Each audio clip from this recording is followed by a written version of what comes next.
వల్లే ఇదంతా జరిగింది. ఏం జరిగింది?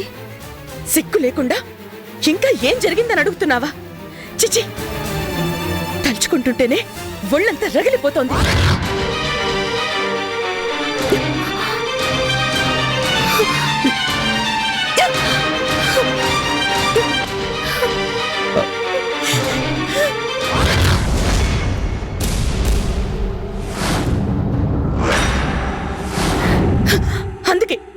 అందుకే వద్దు అన్నాను, కానీ నువ్వే. ఓ మై గాడ్, ఇంతేనా? నువ్వింత టెన్షన్ పడిపోతుంటే ఏం జరిగిపోయిందో అనుకున్నాను. సౌందర్య, తప్పే ఉంది స్వప్న. కట్టుకోబోయేవాడు ముట్టుకున్నాడు, నీ చేతిని పట్టుకున్నాడు, అంతే కదా? అంతేగానా? నాకిలాంటివన్నీ ఇష్టం ఉండదు. ఇలాంటివన్నీ అంటే వయసులో ఉన్న ఓ ఆడ మగ ఏకాంతంలో కలుసుకుంటే ఏం జరుగుతుందో నీకు తెలుసు అనేగా. లైట్ తీసుకో స్వప్న.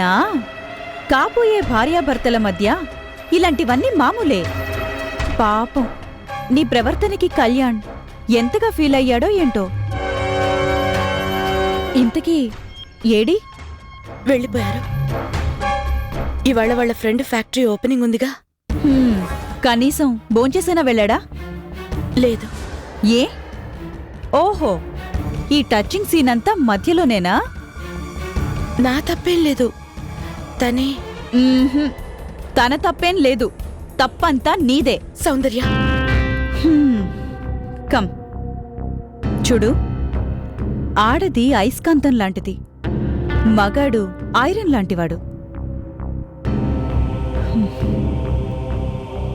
ఐరన్ ముందు అయస్కాంతం నిలబడితే మ్యాగ్నెటిక్ పవర్ అట్రాక్ట్ చేయకుండా ఉంటుందా? అసలే నువ్వు బంగారు బొమ్మలా ఉంటావు. నిన్ను చూసి కొంచెం టెంప్ట్ అయి ఉంటాడు. అంత మాత్రానికే భయపడిపోయి గదిలోకి పరిగెత్తి తలుపులు మూసేసుకుంటే ఏమనుకుంటాడు? తను టచింగ్ ద్వారా తన ప్రేమని ఎక్స్ప్రెస్ చేశాడు. కాని నువ్వు నీ ప్రవర్తన ద్వారా ఓ రేపిస్ట్ ని చూసినట్టు సీన్ మొత్తం చెడగొట్టేశావు. సౌందర్య, చిచి, నువ్విలా చేస్తావని నేను కల్లో కూడా అనుకోలేదు. పాపం ఎంత హర్ట్ అయ్యాడో. అట్లీస్ట్ తను సారీ చెప్పినప్పుడైనా కొంచెం నవ్వుతూ మాట్లాడుండొచ్చు కదా. ఓకే, జరిగిందేదో జరిగిపోయింది. అట్లీస్ట్ ఫోన్ చేసి కళ్యాణ్కి సారీ చెప్పు. నేనా? మరి నేనా? ఏదైనా సరే ఇచ్చిపుచ్చుకుంటేనే అందం ఆనందం. ఇప్పుడు నువ్వు సారీ చెప్పావనుకో, బిందాస్. అక్కడ కళ్యాణ్ ఆనందంతో పొంగిపోతాడు.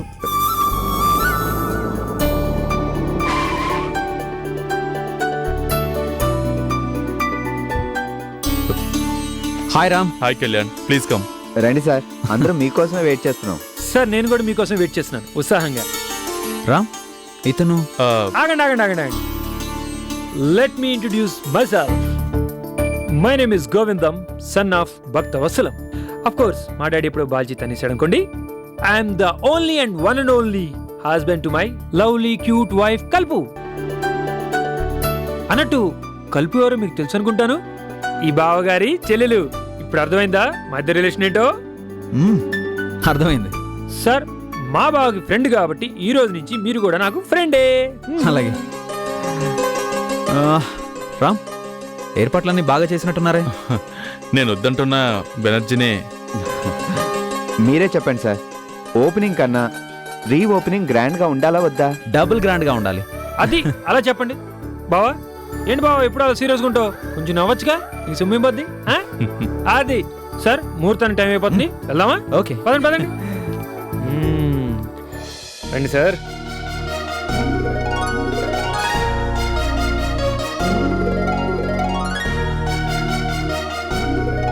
కానీ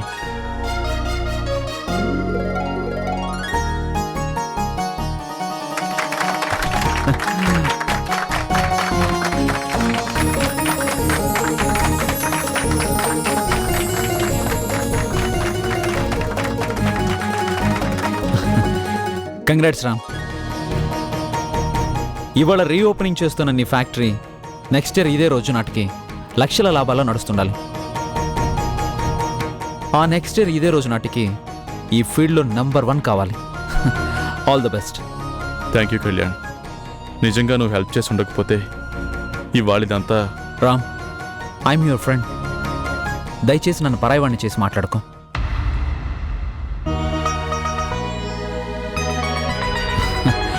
ఒక్కొక్క గోల్ని కొట్టుకుంటూ ఫుట్బాల్ ప్లేయర్స్ మ్యాచ్ను గెలిచినట్టు మీరంతా రామ్ క్యాప్టెన్సీలో మీరనుకున్న గోల్ని రీచ్ కావాలి, మీ లక్ష్యాలను సాధించాలి. మా బాగా చెప్పారు సార్. తప్పకుండా సాధిస్తాం సార్. మా వర్కర్స్ అందరూ రాత్రింబగళ్ళు కష్టపడి ఫ్యాక్టరీని లాభాల బాటలో నడిపిస్తాం. రండి సార్, మీ చేత్తో మిషన్స్ స్టార్ట్ చేద్దరు గాని. కమాన్.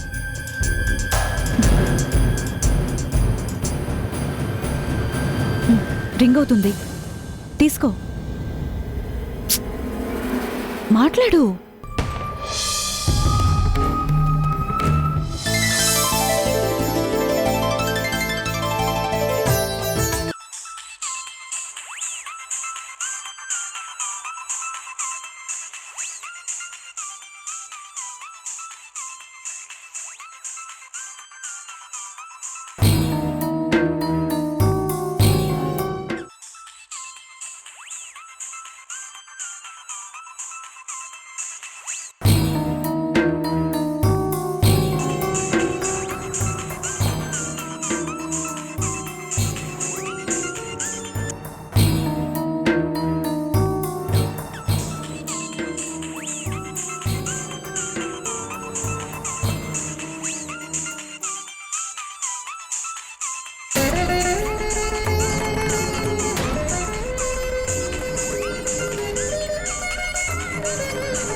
ఫోన్ తీయడానికి ఇంతసేపు ఏంటి?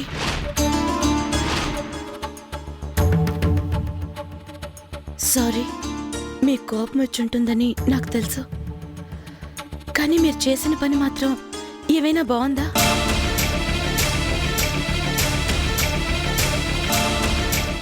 ఎంత నిశ్చితార్థం జరిగిపోతే మాత్రం అంత చనువు తీసుకుంటే ఏ ఆడపిల్లైనా నాలాగే చేస్తుంది. అయినా ఇన్నాళ్ళు ఎంతో నిగ్రహంగా ఉన్న మీరు ఏకాంతంలో అలా తొందరపడతారని అనుకోలేదు. నా చేతిని పట్టుకుని నా మీద ఏదో హక్కున్నట్టు అంత చనువుగా నన్ను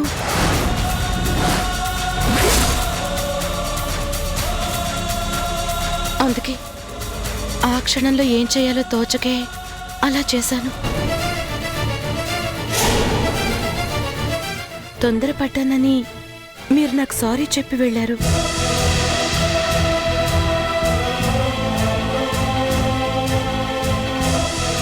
మిమ్మల్ని హర్ట్ చేశానేమోనని నాకు అనిపించి ఇప్పుడు మీకు సారీ చెప్పడానికి ఫోన్ చేశాను.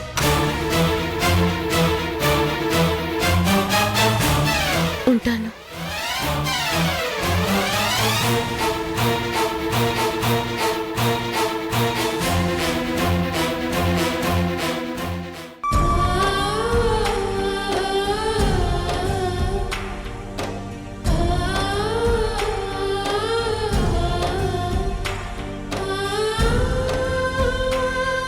రామ్,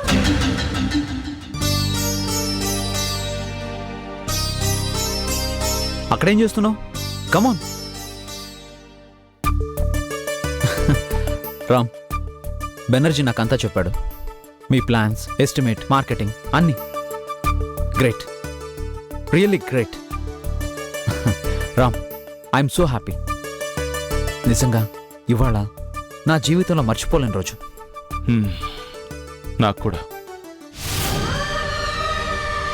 ఇవాళ నా జీవితంలో మర్చిపోలేని రోజు. ఈ జన్మకే కాదు, జన్మ జన్మలకి.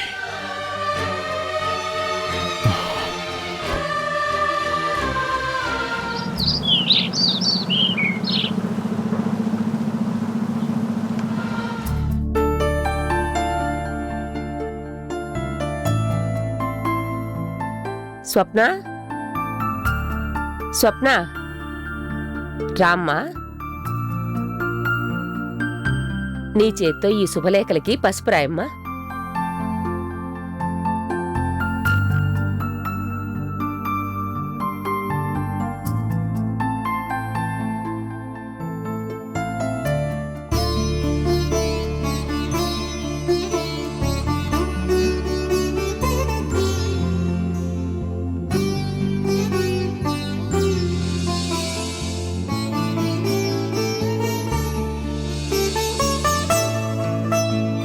ఇప్పుడు ముందుగా మొదటి శుభలేఖని దేవుడి ముందు పెట్టమ్మా. మ్,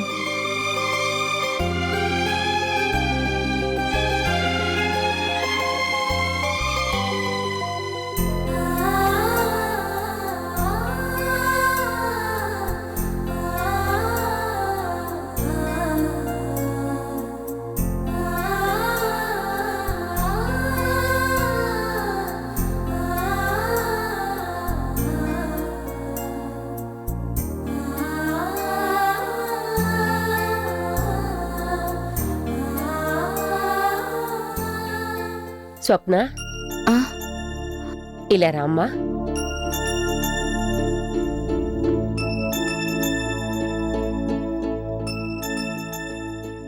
చూసావా కళ్యాణ్, స్వప్న చేత్తో ఒక్కొక్క పని చేయిస్తూ ఉంటే చూడ్డానికి ఎంత ముచ్చటగా ఉందో. ఈ చేతులకి గోరింటాకు పెట్టాలి, బంగారు గాజులు తొడగాలి. ఈ చేతిని పట్టుకున్న నువ్వు జీవితాంతం స్వప్నని ప్రేమగా చూసుకోవాలి. అదంతా జరగాలంటే ముందు పెళ్లి పిలుపులు మొదలు పెట్టాలి. ఇవాళ తిథి వారం చాలా బాగున్నాయి. పెళ్లి పిలుపులు ఈ రోజే మొదలు పెడదాం. ఓకే, చెప్పమ్మా. ముందు ఎవరింటికి వెళ్దాం? ఇంకెవరింటికి? మీ మావయ్య ఇంటికే. అమ్మా, ఆ ఇంటికి నేను రాను. మా పెళ్లికి వాళ్ళని పిలవను. కళ్యాణ్, తప్పురా. ఏంటమ్మా తప్పు? మామయ్య సింధు కలిసి స్వప్నకి ఎంత అన్యాయం చేయాలనుకున్నారో అప్పుడే మర్చిపోయావా? ఒరే, అప్పుడేం జరిగినా మీ మామయ్య మనకు చేసిన సహాయాన్ని మర్చిపోకూడదురా. ఇవాళ నువ్వెంతటి వాడివి కాగలిగావంటే అందుకు కారణం స్వార్థం. తన కూతుర్ని నేను చేసుకుంటానని స్వార్థం. ఆ స్వార్థంతోనే మనకి సాయం చేశాడు తప్ప నీ తమ్ముడికి మన మీద ప్రేమ పొంగిపోయి కాదు. జరిగిందేదో జరిగిపోయింది. ఎంతైనా తను నీకు మామయ్య. వద్దమ్మా, ఇంకేం చెప్పొద్దు. స్వప్న గురించి ఆ రోజు మామయ్య నీచంగా అసహ్యంగా మాట్లాడిన మాటలు ఇంకా నా చెవులో ప్రతిధ్వనిస్తూనే ఉన్నాయి. స్వప్నను అవమానించిన వాళ్ళని నేను నా జీవితంలో క్షమించలేను. సరేరా, అలాగే.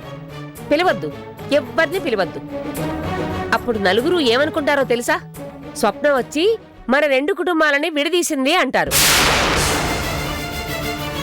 భార్య కోసం కళ్యాణ్ అయిన వాళ్ళందరినీ దూరం చేసుకున్నాడు అంటారు. అది నీకిష్టమేనా? అమ్మా, అందుకే చెప్పేది, కొన్ని పనులు మనకిష్టం ఉన్నా లేకపోయినా చెయ్యక తప్పదు. నీ పంతం వల్ల స్వప్న మాట పడకూడదు. పెళ్లికి పిలవడం మన ధర్మం. వస్తారో లేదో వాళ్ళ ఇష్టం.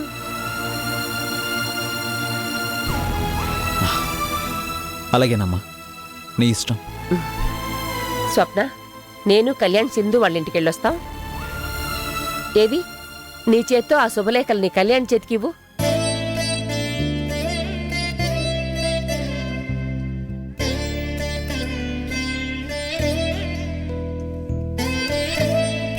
ఏరా, బయలుదేరదామా? ఆ, ఆ, ఆ. స్వప్న, వెళ్ళొస్తాం. జాగ్రత్త అమ్మా. పదరా. ఆహా.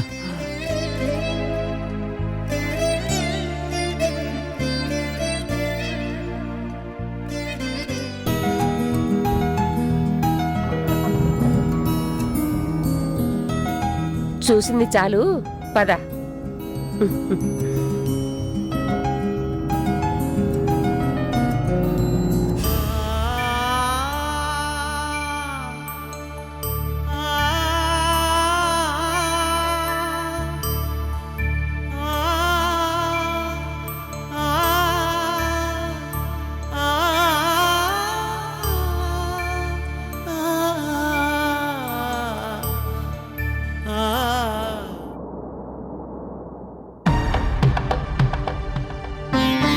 ఇదిగో, నీకు ముందే చెప్తున్నాను, ఇప్పుడు మనం వచ్చింది పెళ్లి పిలుపులకి. మీ మామయ్య గాని అత్తయ్య గాని ఏం మాట్లాడినా నువ్వు ఆవేశపడకూడదు. వాళ్ళేమన్నా కూడా నువ్వు ఊకొట్టు, సరేనా? ఉమ్, ఊకొట్టమన్నది ఇక్కడ కాదు, అక్కడ. పద.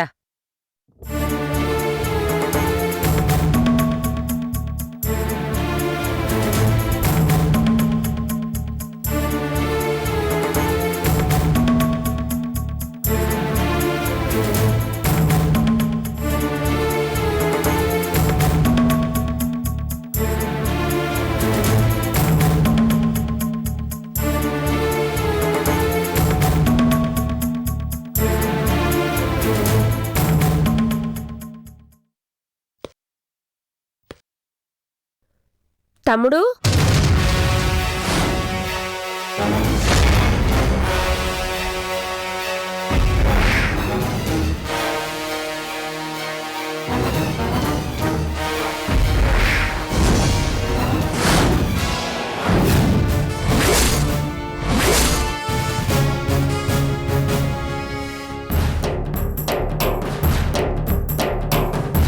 ఎవరు?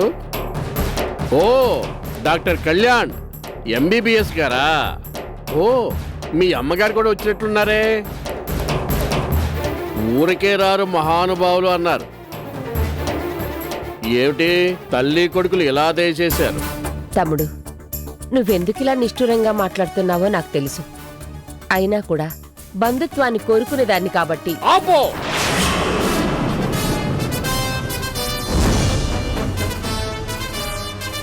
ఏంటి బంధుత్వాలు? హ. మన మధ్య ఉన్నది బంధుత్వం కాదు, రక్త సంబంధం అనే మాట నీకు గుర్తే ఉంటే, నీ కొడుకు నా కూతురికి ద్రోహం చేస్తూ ఉంటే, నీ కళ్ళ ముందే ఇంత అన్యాయం జరుగుతూ ఉంటే చూస్తూ ఊరుకునేదానివి కాదు. తమ్ముడు, ద్రోహం అన్యాయం లాంటి పెద్ద పెద్ద మాటలు ఎందుకులే. అలా జరగాలని రాసిపెట్టింది జరుగుతోంది. అలా జరగాలని రాసిపెట్టుందని ముందే తెలుసుంటే నా కూతురు ఆశల పల్లకిలో ఊరేగుండేది కాదు. లక్షలకి లక్షల డబ్బు మంచి నీళ్ళలాగా మీకోసం తగిలేసి ఉండేవాడిని కాదు. ఏరు దాటాక తెప్ప తగిలేసినట్టు.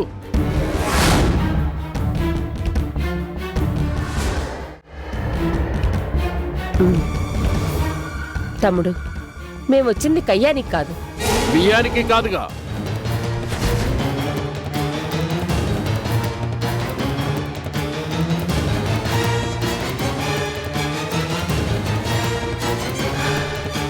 సరే, నా కొడుక్కి పెళ్లి కుదిరింది, పిలవడానికి వచ్చాను. ఇదిగో శుభలేఖ.